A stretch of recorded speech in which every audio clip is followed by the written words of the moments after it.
అందరికీ నమస్కారం. తెలుగు కథామాలకు స్వాగతం. సెక్రటరీ నవల చదువుకుంటున్నాము. రాసిన వారు ఎద్దనపూడి సులోచనారాణి గారు. హఠాత్తుగా షాక్ తిన్న మనిషిలా శరీరం, మనసు రెండు మొద్దుబారిపోయి ప్రతిమలా నిలబడిపోయిన జయంతికి టైం ఎంత గడిచిందో స్పృహ లేదు. హలో వెనక నుంచి ఎవరిదో కంఠం వినిపించడం వల్ల మెల్లగా మెడ తిప్పి ప్రక్కకు తిరిగి చూసింది. శేఖరం లేడా? రేఖారాణి లోపలికి వస్తూ అంది. లేరు, యాంత్రికంగా వచ్చింది జవాబు.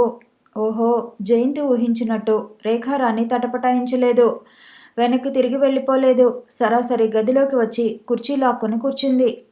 తీవ్రమైన అగాధం తగిలి ఆ బాధకి తట్టుకోలేక ఆత్మ శరీరాన్ని విడిచి దూరంగా పారిపోతుంది. మామూలుగా మాట్లాడుతున్నా, కూర్చున్నా, నిలబడినా, ఏం చేస్తున్నా మనిషి మనిషిలా ఉండరు.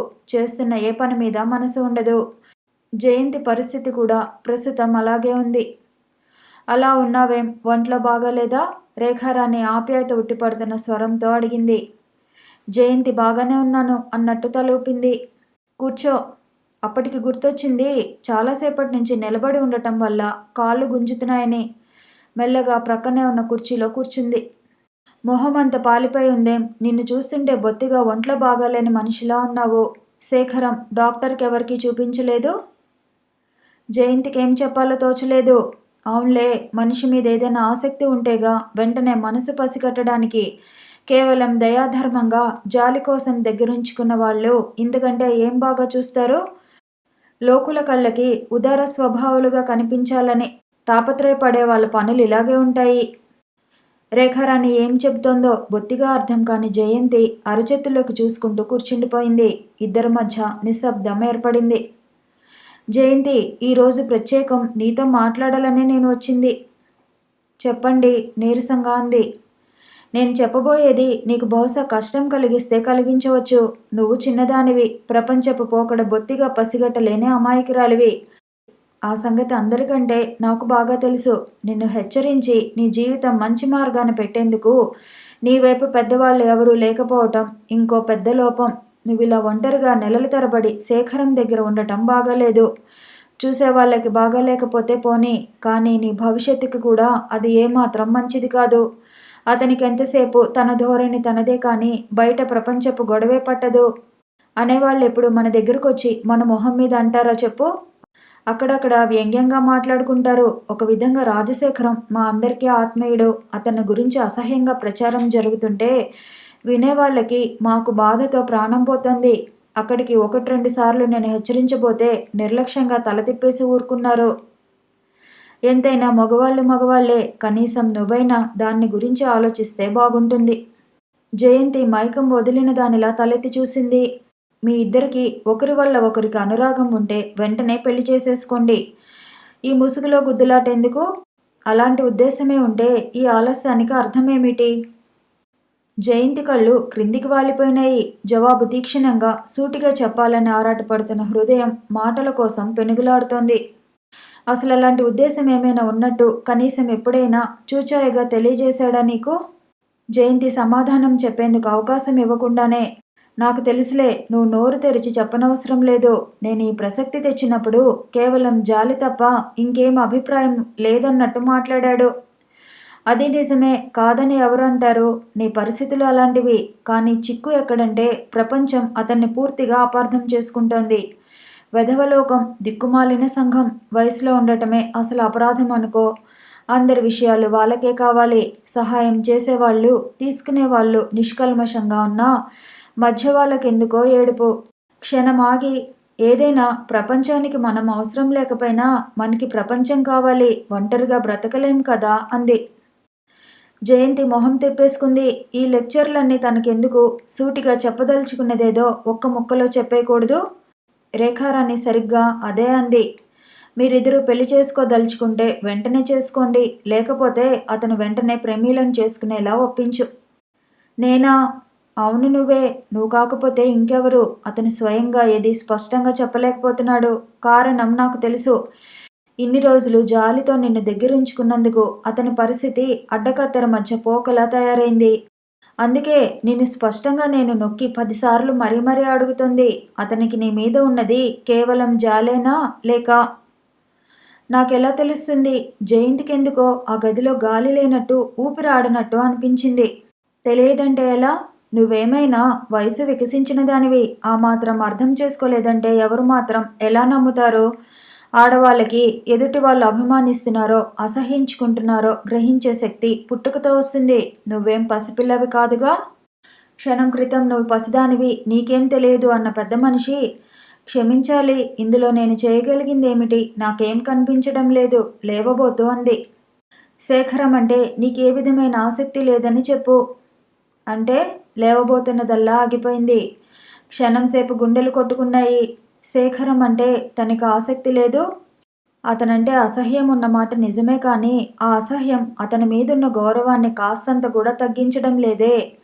ఎలా ప్రవర్తించినా, ఎంత మూర్ఖంగా మాట్లాడినా ఒక్కోసారి అతని కళ్ళల్లో కనిపించే ఆప్యాయతకి తనెంత కరిగిపోతుంది. తనకి ప్రపంచంలో ఆప్తులు అంటూ ఉంటే సునంద తర్వాత అతనేగా. ఒక విషయం నువ్వు కల్లో కూడా మర్చిపోవద్దు జయంతి. త్యాగాలతో మొదలైన వివాహాలు ఆనందం కంటే అవసరమైన అహంకారాన్ని కలుగజేస్తాయి. ఆ దాంపత్య జీవితంలో అనురాగం కంటే ఆడంబరం అధికంగా ఉంటుంది. అనుక్షణం మనం అల్పులం, అది కేవలం దయాధర్మం వల్ల ఒక స్థితిని పొందామని గుర్తు చేస్తాయి. ఎక్కడో ఎందుకో నా విషయం తీసుకో, అమ్మా నాన్నల కోసం నాకు ఆసక్తి లేని వ్యక్తిని కేవలం డబ్బు చూసి పెళ్ళాడాను. ఇన్ని సంవత్సరాల ఈ వివాహ జీవితంలో నాకు ఎలాంటి తృప్తి కలగకపోగా పైనుంచి జీవితం వ్యర్థం చేసుకున్నానే అనే దుఃఖం మిగిలింది. రేఖారాణి కంఠం, మొహం రెండూ మారిపోయాయి. జయంతి తల తిప్పి చూసింది. నువ్వు ఆలోచించుకో, అతని క్షేమం కోరే వాళ్ళలో నువ్వు కూడా ఒక దానివి అన్న సంగతి నాకు తెలుసు. అందుకే ఇంత ధైర్యంగా చెప్పడానికి వచ్చాను. అతని మనసులో నీ పట్ల జాలి కానీ, ప్రేమ కానీ, ఏదైనా కానీ, అతను నిన్ను పెళ్ళాడాడు అంటే ముందు వ్యాపారంలోంచి కరుణాకరం గారు తప్పుకుంటారు. కారణం ఆయన ప్రమీలని అతనికి ఇవ్వాలని ఎన్నాళ్ళ నుంచో అనుకోవటమే. అందుకు అతను ఇదివరకు ఒప్పుకున్నాడు కూడా. ఆయన ఒక్కరే విరమించుకోవటంతో కాక మరో ఇద్దరిని మాన్పించగలరు. వాళ్ళ ముగ్గురితో పాటు మావారు కూడా తప్పుకుంటారు. కరుణాకరం ఊరికే మానుకుంటే పర్వాలేదు, ఏదైనా సృష్టించగలడు. ఎన్ని విధాలు ఆలోచించినా అతనికి ఇది క్షేమంగా అనిపించడం లేదు. కేవలం నీ మీద జాలితో అతనింత త్యాగం చేయడం తెలిస్తే నువ్వు కూడా ఒప్పుకోవని నా విశ్వాసం. జయంతి రెప్పవాల్చకుండా రేఖారాణి వైపు చూస్తూ అక్షరాన్ని పొల్లిపోకుండా, పోనివ్వకుండా జాగ్రత్తగా వింటోంది. రేఖారాణి లేచి దగ్గరగా వచ్చి జయంతి భుజం మీద చేయి వేసి ఆప్యాయంగా తట్టి, నీకు ఈ విషయాలన్నీ బాధ కలిగిస్తాయన్న సంగతి నాకు తెలుసు. నేను ఏం చేయాలి చెప్పు? ఇంతకంటే నాకు ఇంకో మార్గం లేకపోయింది. ఏమీ అనుకోకు, నువ్వు నా స్వంత చెల్లెల్లాంటి దానివి. మాటల్లో ఎంత తీపి, వాటి అడుగున ఎంత విషం. నీకింకో మాట కూడా చెప్పకుండా ఉండలేను. పెళ్లి కాగానే కలిసి వస్తే ఆ స్త్రీని సంఘం గౌరవిస్తుంది. నా ఇంటి లక్ష్మి అని మగవాడు కూడా నెత్తిమీద పెట్టుకుంటాడు. ఏదైనా ఎగుడు దిగుడు జరిగితే పాదమహిమ అంటూ లోకం వెక్కిరిస్తుంది. భర్త నా పాలిట శని అని విసుక్కుంటాడు. అది మాత్రం నువ్వు మర్చిపోవద్దు. కొద్దిసేపైన తర్వాత రేఖారాణి వెళ్ళిపోయింది. జయంతి మనసంతా ఎలాగో అయిపోయింది. ఎందుకిలా అయింది, ఎందుకు అయింది అని పదే పదే అనిపించసాగింది. అన్నింటికంటే వాడి శూలంలో గుచ్చుకుంటున్న విషయం, తనకి అతనంటే జాలి తప్ప ఏం లేదు. పెళ్లి చేసుకుంటానని నిశ్చయానికి రావడానికి కేవలం జాలేనా? అతని మనసులో అంతకు మించి ఇంకేమీ లేనేలేదా? కాదు, ఉండటానికి సాక్ష్యమేది? బాధ అనిపించినా, మనసు ముక్కలుగా కోసినట్లున్నా రేఖారాణి మాటలు ఎంత నిజం? ఎన్నిసార్లు తనని దగ్గరికి తీసుకున్నాడు. అందులో ఉద్రేకం లేదు, కోర్కే లేదు. నిజంగా ప్రేమించిన మనిషి అయితే ఇన్ని రోజులు ఇలా కలిసి ఉంటే ఏ అనుభూతి లేకుండా ఉండగలడా? ఏమో, తనకెలా తెలుస్తుంది? కేవలం జాలే అయితే ప్రేమిలను చేసుకోవడానికి ఆలస్యం ఎందుకు చేయాలి? తనని ఇంకో రకంగా అనుకోవచ్చుగా. రేఖారాణి అసలు ఉద్దేశం ఈ పెళ్లి జరిగితే అతను పొందిన దానికంటే పోగొట్టుకునేది ఎక్కువని చెప్పటమా? భగవాన్, అసలు అతను ఎవరు, తనెవరు? ఇద్దరి జీవితాలు ఇలా ఎందుకు చిక్కుపడినాయి? జయంతి చాలా కష్టం మీద తన గదిలోకి వెళ్ళగలిగింది. అతను ఎలాంటి వాడైనా కానీ తనకెంత సాయం చేశాడు. ప్రపంచం అసహ్యంగా మాట్లాడుతుందని తెలిసి కూడా నిర్లక్ష్యంగా ఊరుకున్నాడు. కారణం తను ఒంటరిదని, ఇంకెవరూ లేరని. ఈ సమయంలో ఆదుకోవటం తన విధి అనుకోబట్టేగా. దీనికంతటికీ పర్యవసానం అతని సర్వనాశనమా? చిచి, అసలు ఇన్ని రోజులు ఇంట్లో ఉండటం ఎంత తెలివి తక్కువతనం. ఏం చేయాలి? ఎక్కడికైనా వెళ్ళిపోతానంటే వెళ్ళిపోనివ్వడు. భగవాన్, భగవాన్, నాకేదైనా దోవ చూపించు. జయంతి దిండులో తలదాచుకుని నిశ్శబ్దంగా ఏడవసాగింది. చాలాసేపైన తర్వాత జయ అంటూ గుమ్మంలోంచి పిలుపు వినగానే జయంతి గుండెలు కొట్టుకున్నాయి. చీకట్లో పడుకున్నావేం? శేఖరం లోపలికి వచ్చి లైట్ వేసే లోపల చప్పున కళ్ళు గట్టిగా ఒత్తుకుంది. అదేమిటి అలా పడుకున్నావేం? మాట్లాడే సాహసం లేక ఊరుకుంది. ఏది ఇటు తిరుగు. జయంతి తిరగలేదు. అతని దగ్గరగా వచ్చి బలవంతంగా తిప్పి చూస్తాడు. అప్పుడు చెప్పక తప్పదు. పోనీ చెప్పేస్తుంది. చెప్పేస్తే ధైర్యం చెబుతూ ఏదైనా చెప్తాడు. కానీ జయంతికి నిరాశ కలిగించింది. అతను దగ్గరగా రాలేదు. దూరంగా నిలబడే, నేను రేపు ఉదయం విజయవాడ పెడుతున్నాను. ఎల్లుండి సాయంత్రానికి వచ్చేస్తాను. సునంద వాళ్ళని రమ్మనమని కబురు చేశాను. ఎవరో బంధువులు వచ్చారని భర్త చెప్పాడు. లేకపోతే నువ్వే వెళ్ళు. జయంతి మాట్లాడలేదు. శేఖరం క్షణం సేపాగి, వాళ్ళింట్లో గొడవగా ఉంటుందనుకుంటే డాక్టర్ గారింటికి వెళ్ళు. వెళ్తావా? అలా బోర్లా పడుకునే వెడతానన్నట్టు తలూపింది. వెళ్ళిపోబోతూ గుమ్మం దగ్గర మళ్ళీ ఆగి అతను, ఈ ఒక్కసారి అలా చేయి. ఈసారి నుంచి ఊరు వెళ్ళేటప్పుడు నా వెంటే ఉంటావు. ఇంకెప్పుడు అలాంటి అవసరం ఉండదు అన్నాడు. అతను మెల్లిగా నవ్విన శబ్దం వినిపించింది. నేను తెల్లవారుజామునే వెళ్ళిపోతాను. నువ్వు నిద్రపోతూ ఉంటావు. లేపను అని వెళ్ళిపోయాడు. మర్నాడు జయంతి లేవకముందే వెళ్ళిపోయాడు శేఖరం. జయంతి మనసు మీద ఇనుప దూలం పెట్టినట్టు బరువుగా ఉంది. ఏం చేయడానికి, ఏం చేయాలని ఆలోచించుకోవడానికి 24 గంటలు టైము. శేఖరం తిరిగి వచ్చేసరికి తను కనిపించకూడదు. కానీ ఎలా ఎలా? సునంద వాళ్ళ ఇంటికి వెళ్ళినా, డాక్టర్ గారింటికి వెళ్ళినా లాభం లేదు. తిరిగి రాగానే వచ్చి తీసుకుపోతాడు.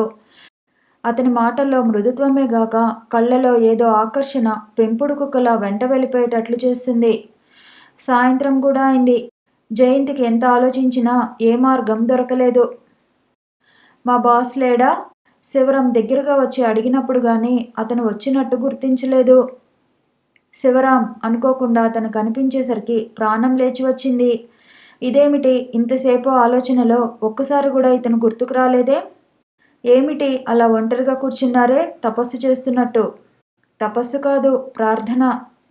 ఎవరిని, ఏమని ఆసక్తిగా అడిగాడు. భగవంతుణ్ణి, ఒక ఆప్తుణ్ణి ప్రసాదించమని. సారీ, నేను డిస్టర్బ్ చేశాననుకుంటున్నాను. ఊహూ, ఇంతలో సరిగ్గా వచ్చారు. చిత్రంగా ఉందే. అంటే మీ ఉద్దేశం ఆ ఆప్తమిత్రుడిని నేనే అనా? ఖచ్చితంగా. శివరాం సర్దు కూర్చున్నాడు. జయంతి మొహం ఎర్రబడింది. తనేమని అడగబోతోంది. చెప్పండి, ఏమిటి మీకొచ్చిన కష్టం? సాయం కావాలి. కష్టాలొచ్చిన వాళ్ళకి కాకపోతే ఇంకెవరికి సాయం చేసేది? శివరాం. జయంతి ఆగిపోయింది. చెప్పండి, సందేహించకండి. తీరా నేను చెప్పిన తర్వాత కాదంటే అనను. నన్ను నన్ను మిమ్మల్ని పెళ్లి చేసుకోండి శివరాం. శివరాం నిశ్చేష్టుడైపోయాడు.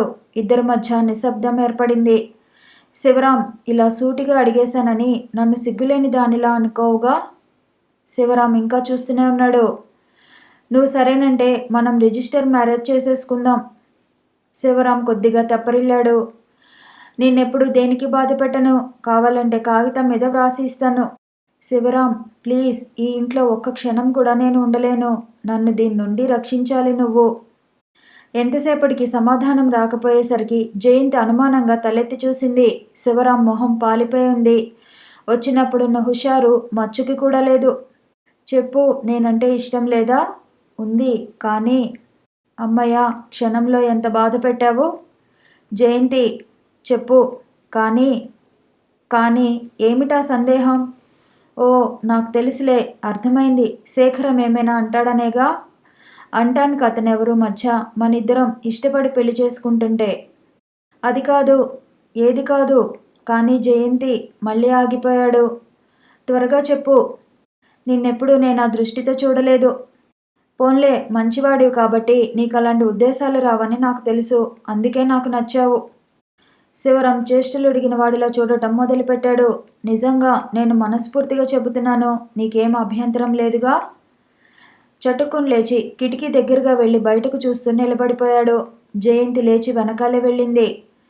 శివరాం కనీసం వాక్యం పూర్తిగానే లేదు. అతను చివ్వున వెనక్కు తిరిగి, సారీ జయంతి, నేనేం సాయం చేయమన్నా చేస్తాను గాని ఇది మటుకు. ఓ క్షణం సేపు ఆగిపోయి, జయంతి, ఇది నువ్వు నిజంగా అనలేదని నాతో తమాషా చేస్తున్నావని చెప్పు అన్నాడు. జయంతి అతని వైపు రెప్పవాల్చకుండా చూస్తుండిపోయింది. ఆయనకి తెలిస్తే ఏమనుకుంటారు అన్నాడు. ఓ జయంతి గిరుక్కున అతను కుర్చీ దగ్గరికి వచ్చి నిలబడింది.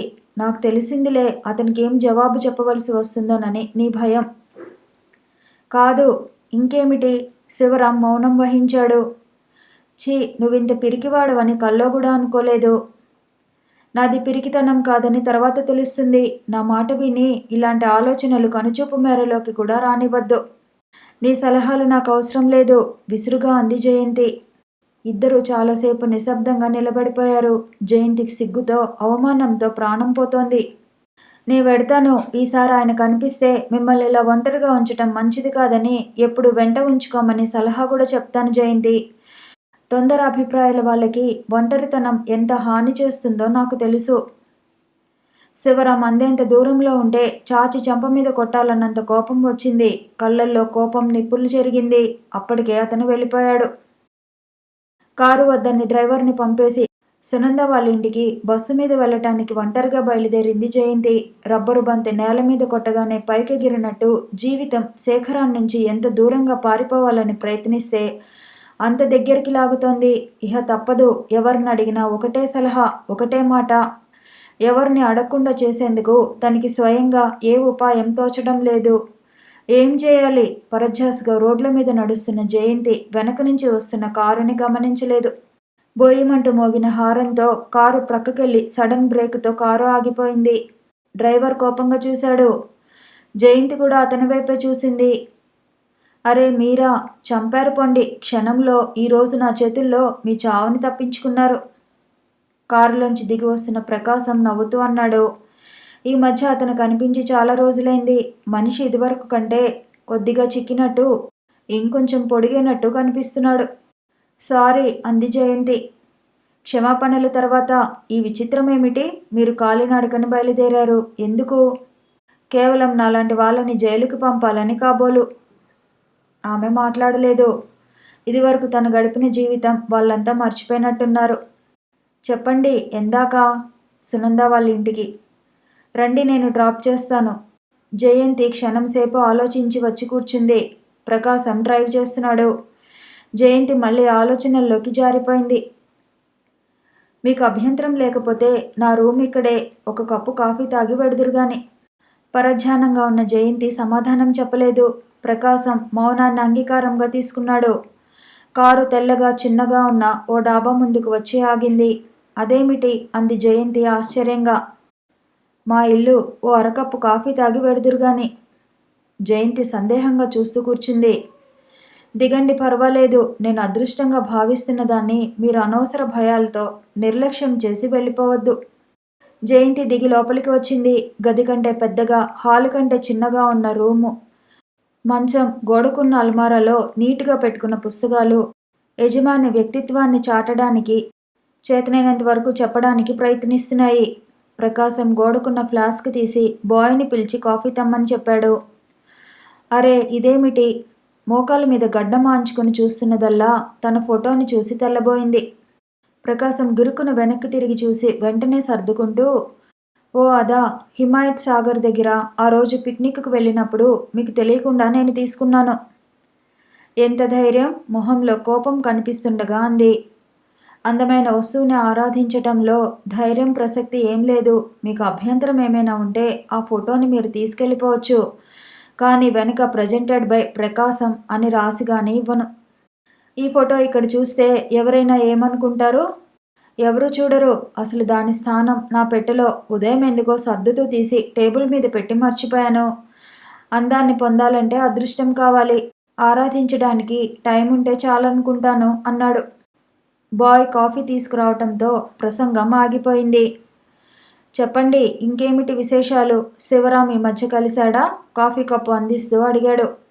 జయంతి కనుబొమ్మలు ముడుచుకున్నాయి. మొహం కూడా ముకులించుకుంది. ఇంతకు ముందే కనిపించాడు అంది ముభావంగా. ఏం, మీ ఇద్దరి మధ్య భేదాభిప్రాయం ఏమైనా వచ్చిందా? ఎందుకలా అడుగుతున్నారు? శివరాం పేరు చెప్పగానే మీ ముఖం అప్రియమైన సంగతి విన్నట్టు మారింది. సహజంగా మీరిద్దరూ మంచి స్నేహితులని నాకు తెలుసు. జయంతి నిట్టూరుస్తూ స్నేహానికి నిర్వచనం చెప్పగలరా అంది. నాకు తెలిసినంత వరకు మన స్థితిగతులతో ప్రమేయం లేకుండా అన్ని వేళలా మన మనసును అర్థం చేసుకోగలిగిన, అవసరంలో ఆదుకోవడానికి సిద్ధపడే మనిషిని స్నేహితుడని చెప్పుకోవచ్చు. అయితే నాకు శివరాం స్నేహితుడు కాదు. అంటే ఇంత క్రితమే నేను సహాయం అడిగితే కాదన్నాడు. నిజంగా చేయననడానికి ఎంత ధైర్యం? ఇంతకీ ఏమిటా సహాయం? చెప్పండి. పోనీ అతను చేయలేని పరిస్థితుల్లో ఉండి నేను చేయగలిగిన స్థితిలో ఉన్నానేమో. జయంతి అతన్ని పరీక్షగా చూసింది. చెప్పండి. భగవంతుడి సాక్షిగా చెప్తున్నా, నేను మీకు సహాయం చేయడంలో మీకే ఆపద రాకుండా చూడగలను. ఈ ఊరు నుంచి పంపేసి నన్నెక్కడైనా ఓ 10 రోజుల పాటు దాచి ఉంచగలరా? ప్రకాశం తెల్లబోయినట్టు చూశాడు. ఎక్కడికైనా సరే, కానీ నా ఉనికి ఎవరికీ తెలియకూడదు. అతను ఇంకా అలాగే చూస్తున్నాడు. ఎందుకు? ఏమైంది? అవన్నీ నేను ఇప్పుడు చెప్పలేను. తర్వాత మెల్లగా చెప్తాను. ఏం మాట్లాడరేం? ప్రకాశం ఇప్పటికి తేరుకున్నాడు. మీరంతగా ఈ ఊరు నుంచి వెళ్ళిపోవాలనుకుంటే ఈ రాత్రి ట్రైన్కి మిమ్మల్ని బెంగుళూరు పంపించగలను. జయంతి క్షణంసేపు ఆలోచించింది. వెంటనే ఒక నిశ్చయానికి వచ్చేసినట్టు, దయవుంచి వెంటనే ఆ ప్రయత్నం చేయండి. ట్రైన్ ఎన్నింటికి ఉంది? మీరు నిజంగానే చెబుతున్నారా? ప్రకాశం అనుమానంగా చూశాడు. నిజంగా, భగవంతుని సాక్షిగా చెప్తున్నా. కొద్ది రోజులు నేనెక్కడుంది, అసలు చచ్చిపోయింది, బ్రతికి ఉంది కూడా ఎవరికీ తెలియకూడదు. ముఖ్యంగా రేఖారాణికి. ప్రకాశానికి సగం అర్థమైంది. కారణం ఏమిటో తెలియదు గాని జయంతి రాజశేఖరం నుంచి పారిపోవాలనుకుంటోంది. అందుకే బహుశా శివరాం ఒప్పుకుని ఉండకపోవచ్చు. చెప్పండి. మీరు నన్ను దాచగలరా? దాచగలను. మళ్ళీ నిశ్శబ్దం ఏర్పడింది. కానీ నా దగ్గర డబ్బు లేదు. నాన్సెన్స్. డబ్బు గురించి కాదు, నా గురించా? నేను ఇది మనస్ఫూర్తిగా చెబుతున్నాను. మీరు నమ్మకపోతే నేను స్వయంగా వ్రాసి ఇమ్మంటే ఇస్తాను. ఇదంతా కేవలం నా ప్రోద్బలమేనని, ఇందులో మీకేం భాగం లేదని.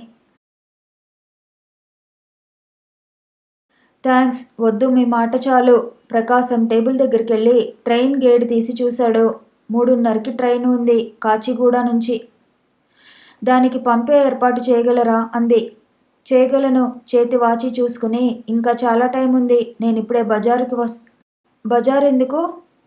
మీకు కావలసిన అవసరమైన సామాన్లు తీసుకొస్తాను. ఓ.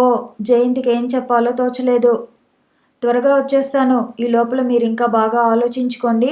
చివరి నిమిషంలో మీరు కాదన్నా నేనేమీ అనుకోను. ఈ క్షణం నుంచి నేను మీ స్నేహితుడిని అన్నాడు నవ్వుతూ. థ్యాంక్స్. ప్రకాశం వెళ్ళబోతూ క్షణం ఆగి, బై మీరేమీ అనుకోనంటే అని ఆగిపోయాడు. చెప్పండి. నేను గది బయట తాళం వేసి పెడతాను. సాయంత్రం కాబట్టి సహజంగా ఎవరైనా రావచ్చు. మిమ్మల్ని ఇలా ఒంటరిగా నా గదిలో చూస్తే. సరే అంది జయంతి. ప్రకాశం బయట తాళం వేసి వెళ్ళిపోయాడు. ఏం చేస్తున్నాను? ఇది సరైనదేనా? ఇందులో ప్రమాదం ఏమీ లేదు కదా అనిపించసాగింది మనసులో. కానీ ఇంతకంటే ఇంకో మార్గం లేదు. బెంగుళూరు వెళ్ళిపోతే అక్కడేదైనా ఉద్యోగం చూసుకోవచ్చు. మెల్లగా సునందకి మాత్రం ఉత్తరం రాయవచ్చు అనుకుంది జయంతి. దాదాపు గంట అవుతుండగా ప్రకాశం తిరిగి వచ్చాడు. వెంట చాలా ప్యాకెట్లున్నాయి. తాళం తీసి లోపలికి వస్తూ, చెప్పండి, అభిప్రాయం మార్చుకున్నారా అన్నాడు. లేదు దృఢంగా తలూపింది. ఆల్రైట్. మీరు ఇంకో కప్పు కాఫీ తాగేయండి. నేను ఈ లోపల ఇవన్నీ సర్దేస్తాను. ఇన్ని ఉన్నాయి, ఏమిటివన్నీ సందేహంగా చూస్తూ అంది. ఆడవాళ్ళ అవసరాలంటే మాటలా? ప్రకాశం నవ్వాడు. ప్రకాశం వచ్చేటప్పుడే వెంట టాక్సీ తీసుకొచ్చాడు. దానిలో కూర్చున్నారు ఇద్దరు. టైంకే సరిగ్గా పెడుతున్నాం అన్నాడు చేతివాచి చూసుకుంటూ. పోనీ మరీ మంచిది. తెలిసిన వాళ్ళెవరూ చూడకుండా అంది జయంతి. మీరు కొంచెం బయట కొంగు తీసి తల చుట్టూ కప్పుకోండి, ఎందుకైనా మంచిది అన్నాడు స్టేషన్కి వస్తుండగా.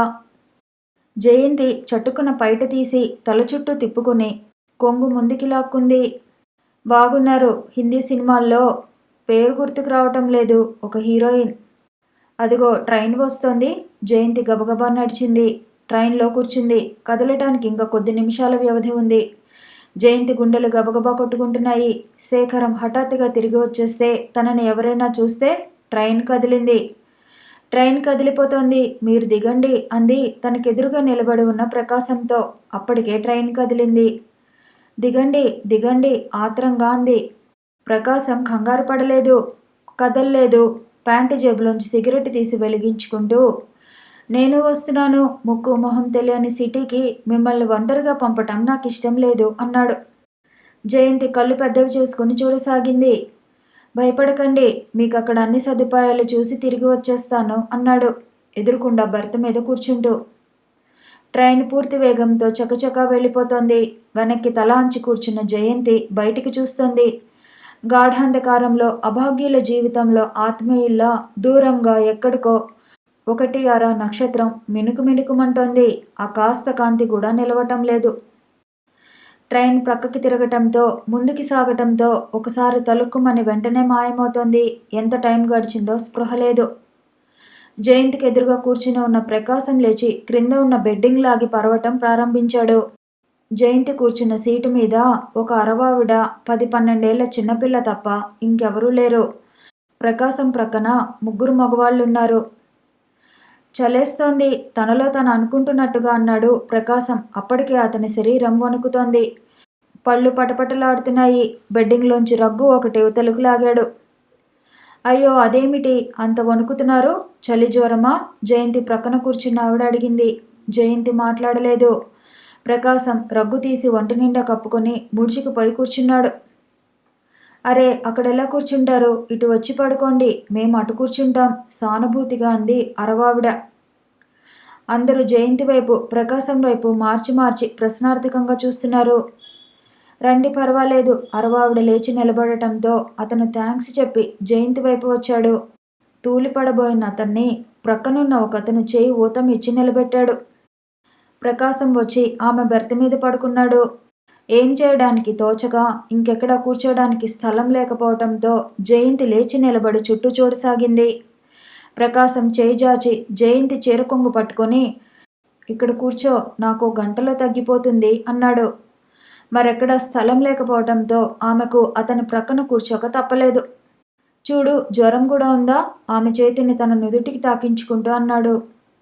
అబ్బా, కాలిపోతోంది, ఉలిక్కి పడుతూ అంది. భయపడకు, ఈ మధ్య తరచుగా వస్తోంది అన్నాడు. అలాంటప్పుడు అసలు రాకుండా ఉండాల్సింది. నిన్ను ఒంటరిగా పంపే సాహసం లేకపోయింది జయంతి. ప్రకాశం నవ్వబోయాడు. కానీ చలిలో గగురు పొడుస్తున్న మొహం ఆ ప్రయత్నాన్ని పూర్తిగా విఫలం చేసింది.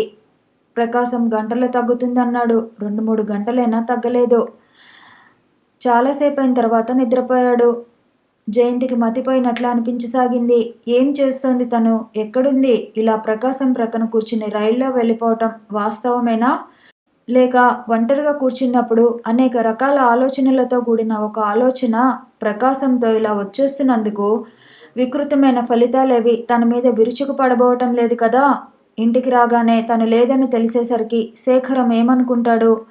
మొదట ఏమీ అనుకోడు. సునంద ఇంటికి కారు పంపిస్తాడు. అక్కడ లేదంటే డాక్టర్ గారి ఇంటికి ఫోన్ చేస్తాడు. అక్కడ కూడా లేదంటే అప్పుడు జయంతి కళ్ళ ముందు ఫోన్ అలాగే పట్టుకుని నిలబడిపోయి ముడుచుకున్న కనుబొమ్మలతో సీరియస్గా ఆలోచిస్తున్న శేఖరం కదిలాడు. ఏం చేస్తాడు ఏమో. ఆమెకెందుకో ఆ పైన ఊహించడానికి ధైర్యం చాలలేదు. శేఖరం జీవితంతో తన జీవితం తెగిపోయింది. అతని ప్రకరణం అయిపోయింది.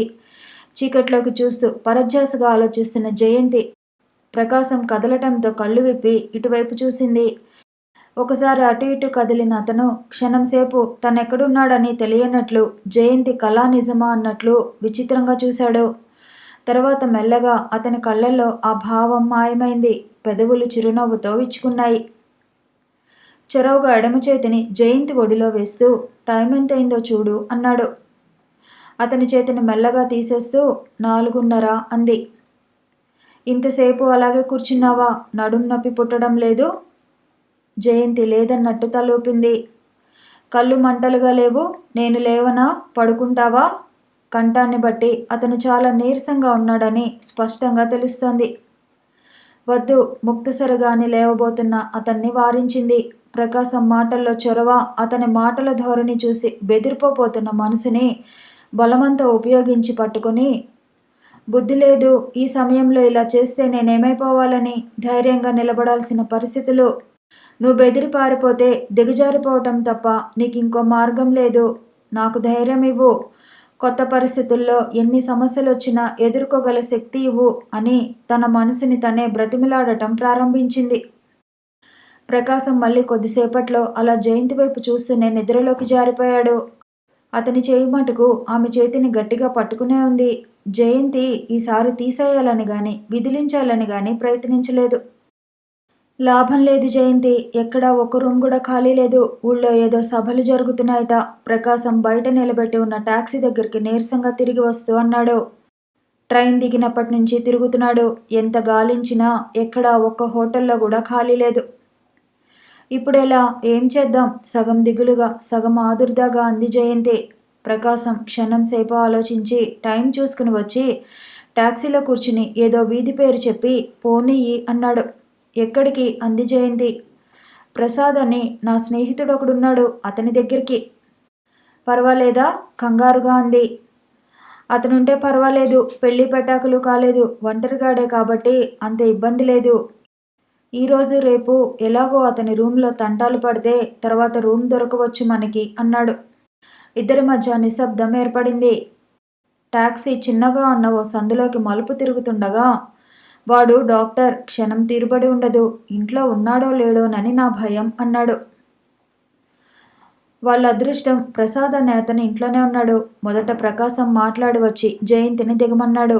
ప్రసాద్ అనే అతను ప్రకాశం కంటే పొట్టిగా, బక్కపల్చగా, తెల్లగా ఉన్నారు. కళ్ళజోడు జేబు రుమాలతో తుడుచుకుంటూ జయంతికి నమస్కారం చేసి రండి అన్నాడు. టాక్సీ వాడికి డబ్బిచ్చేసి ప్రకాశం ప్రసాద్ మంచం మీద కూలబడుతూ, భాయి 5 నిమిషాల్లో అరకప్పు కాఫీ ఇప్పించకపోతే అమాంతం ప్రాణాలు పోతాయి, ఆ తర్వాత నీ ఇష్టం అన్నాడు. డాక్టర్ల గదుల్లో ప్రాణాలు పోవటం అంత సులభం కాదు. ఎటూ చూడకుండానే నవ్వుతూ అని ఫ్లాస్క్ ఇచ్చి బాయ్ని పంపాడు. ఒకే ఒక రూమ్ పెద్దగా విశాలంగా ఉంది. దాన్ని ఆనుకునే బాత్రూమ్ అవి ఉన్నాయి. ప్రసాద్ ప్రకాశంలా చొరవ మనిషి కాదు, నిదానస్తుడు. ఆడవాళ్లతో మాట్లాడాలంటే బిడేపడే మనిషిలా కనిపించాడు. డాక్టర్ చేసే ఇతనికి ఇలాంటి స్వభావం ఉంటే కొంచెం కష్టమే. ప్రసాద్ గది చూసిన తర్వాత హోటల్లో గది దొరకపోవటం అనేది కేవలం తన అదృష్టం అనుకుంది జయంతి. లేకపోతే ప్రకాశంతో ఒంటరిగా భగవాన్ జయంతి శరీరం భయంతో జలధరించింది. ఓ గంట పోయిన తర్వాత ప్రకాశం వాళ్ళకి అన్నీ చూపి కేసు ఒకటి ఉంది, చూసి ఇప్పుడే వస్తానని ప్రసాద్ వెళ్ళిపోయాడు. ప్రకాశం నీరసంగా పడుకుని ఉన్నాడు. అతని ధోరణి చూస్తే మళ్ళీ చలి జ్వరం వచ్చేటట్లుంది. జయంతి కుర్చీలో కూర్చుని ఎప్పటిదో పాతది ఫిలిం ఫేర్ తిరిగేస్తోంది. జయంతి, ప్రకాశం పిలిచాడు. జయంతి తల తిప్పి ఏమిటన్నట్లు చూసింది. నువ్వేమీ అనుకోనంటే ఒక మాట చెప్తాను. ఏమిటది? ప్రసాద్ అపార్థం చేసుకోకుండా ఉండేందుకు నేను ఆగిపోయాడు. జయంతి చూస్తోంది. నేను మనిద్దరం పెళ్లి చేసుకోబోతున్నాం అని చెప్పాను. ప్రకాశం ఇప్పుడు జయంతి వైపు చూడటం లేదు. పైన కప్పుకేసి చూస్తూ, మన పెద్దవాళ్ళకి ఇష్టం లేదని, అందుకే ఇలా పారిపోయి వచ్చామని చెప్పాను అన్నాడు. ఇద్దరి మధ్య నిశ్శబ్దం ఏర్పడింది. జయంతి మళ్ళీ పుస్తకంలోకి చూస్తోంది. ఈసారి అక్కడ బొమ్మలు గాని అక్షరాలు గాని కనిపించడం లేదు. అంతా అలుక్కుపోయినట్లు వాటి మధ్య ప్రకాశం మొహం కదిలి బెదిరిస్తున్నట్టు ఉంది. నీకు కోపం రాలేదు కదూ? కోపం ఎందుకు? అంతకంటే ఏం మాట్లాడాలో తోచలేదు. అంటే పరిస్థితులతో పెనుగులాట ప్రారంభమైందన్నమాట. లోపల ఎంత అల్లకల్లోలంగా ఉన్నా పైకి నిశ్శబ్దంగా ఉండాలి. తన మనసులో అలజడి ఎవరూ గుర్తించకూడదు. ఆ విషయంలో జాగ్రత్త పడాలి ముందు. ప్రకాశం మళ్ళీ మాట్లాడుతున్నాడు. కోపం రాకపోతే నువ్వు నాతో ప్రసాద్ ఉండగా కాస్త చనువుగా మెలగాలి. అలా అంటే ముట్టనట్లు ఉంటే అతను ఏమైనా అనుకుంటాడు. జయంతి సమాధానం ఇవ్వలేదు. ఏమంటావ్? సరే, కొంచెం ఆ రగ్గు ఇలా ఇస్తావా? నాకు మళ్ళీ చలి వస్తోంది. జయంతి లేచి నిశ్శబ్దంగా రగ్గు తెచ్చి ఇచ్చింది. ప్రకాశం కప్పమన్నట్లు చూశాడు. కప్పింది. వెంటనే రగ్గు కప్పుతున్న చేతిని తన 2 చేతులతో గట్టిగా పట్టుకున్నాడు. జయంతి నిశ్చలంగా చూడసాగింది. జయంతి, నన్ను పెళ్లి చేసుకుంటే ఏమవుతుంది? అతని ధోరణి బట్టి ఇలాంటిదే ఏదో అడగబోతున్నాడని జయంతి మనసు ముందే పసిగట్టింది. చెప్పు, నీకేదైనా ఉద్యోగం దొరుకుతుందనుకో. నిజమే, కానీ ఎక్కడుంటావు? నీలాంటి అందమైన ఆడపిల్లలు ఒంటరిగా ఉండే రోజులే ఇవి. అందవికారం అన్న ప్రశ్న కాదు, అసలు ఆడపిల్లలు ఒంటరిగా ఉండే రోజులే ఇవి. ఈ రోజులు కాదు, అసలు ఎప్పుడు ఒంటరిగా ఉన్నారు? ఉంటే వాళ్ళ జీవితాలు ఈ మగవాళ్ళ నుంచి భద్రంగా ఎప్పుడు గడిచాయి? ప్రకాశం జయంతి చేతిని పట్టుకుని దగ్గరికి లాక్కోవాలని చూస్తున్నాడు. జయంతి విదిలించుకోబోయే లోపలే వెనుక తలుపు చప్పుడైంది. ఇద్దరూ వెనక్కి తిరిగి చూశారు. ప్రసాద్ లోపలికి వచ్చాడు. అయినా వెంటనే ప్రకాశం జయంతి చేతిని వదల్లేదు. తనే మెల్లగా విడిపించుకుని యువతలకు వచ్చింది. సారీ బ్రదర్, ఇబ్బందిగా చూస్తూ అన్నాడు ప్రసాద్. పర్వాలేదులే, కళ్ళలో ఏ భావం కనబరచకుండా అన్నాడు. పడుకున్నావేం, దగ్గరగా వస్తూ అన్నాడు. చలిగా ఉంది. కప్పుకొని పడుకున్న ప్రకాశాన్ని పరీక్ష చేసి ఏదో మందిచ్చాడు. జయంతికి ఆ రాత్రి నిద్ర పట్టలేదు. వెంటనే శేఖరానికి ఉత్తరం రాసేయాలనిపించింది. కానీ వస్తాడా? ఇలా ఆవేశంతో వచ్చేసింది అంటే ఏమీ అనుకోడు. ఈ వార్త తెలియగానే రేఖారాణి, మిసెస్ కరుణాకరం ఎంత సంతోషిస్తారో. శేఖరం దగ్గరికి తను వెళ్ళలేదు. ఒకసారి తెంచుకుని వచ్చేసిన తర్వాత మళ్ళీ వెనక్కి వెళ్ళటం ఎలా? కొద్ది రోజులు గడిచిపోతే శేఖరం జీవితంతో రాజీపడి ప్రమీలని పెళ్లి చేసుకుంటాడు. తను రావటం మూలంగా చెల్లాచెదురైపోయిందనే బాధ తనకి గాని అతనికి గాని ఎవరికి ఉండదు. జయంతి కళ్ళు మంటలెక్కుతున్నాయి. మనసంతా బరువుగా ఉంది. ఆ రాత్రి కళ్ళ మీదకి కొనుకన్న మాటే రాలేదు. కథ కొనసాగుతుంది. మళ్ళీ కలుసుకుందాము. ఈ వీడియో నచ్చితే లైక్ చేయండి, షేర్ చేయండి, కామెంట్ చేయండి, ఛానల్ని సబ్స్క్రైబ్ చేయండి.